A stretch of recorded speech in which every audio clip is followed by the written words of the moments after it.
ভাই আমাকে একটা রুটি দিবা? কেন, তোমার রুটি কোথায়? আমি তো রুটি পাইনি। তাহলে কেন, কোথায় ছিলা? আমি তো ওয়াশরুমে ছিলাম, এই জন্য পাইনি। তাহলে তুমি ওয়াশরুমেই থাকো। এভাবে বলছো কেন? না দিলে না করো। তুমি জানো না হুজুরে সবাইকে হিসাব করে দিয়েছে? না দাও, কত বাহানা। ভাই আমাকে একটা রুটি দিবা? না ভাই, দেওয়া যাবে না, আমার পেটে অনেক ক্ষুধা, আমি রাত্রেও কিছু খাই নাই। ঠিক আছে, দেওয়া লাগবে না। এই শোনো, আজকে আমাকে যে একটা রুটি দেবো, আগামীকাল থেকে আমি 2টা রুটি দেবো। দেখো একটা রুটির জন্য কত কি করতেছে। ভাই তোমাদের পেট তো ভরা, খিদার জ্বালা তোমরা কি বুঝবে? ঠিক আছে, একদিন না খেলে কিছু হবে না। হুজুর, আমাকে একটা রুটি দেওয়া যাবে? কেন, তুমি রুটি খাও নাই? জি না। অবশ্যই, আসো খাও।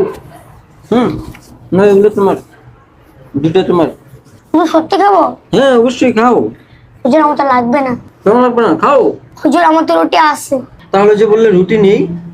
হুজুর, আমি আমার আসল বন্ধুকে খুঁজে বের করলাম। প্রকৃত বন্ধুত্ব সেই যে স্বার্থের জন্য নয়, ভালোবাসা ও দায়িত্ববোধ থেকে সাহায্য করে।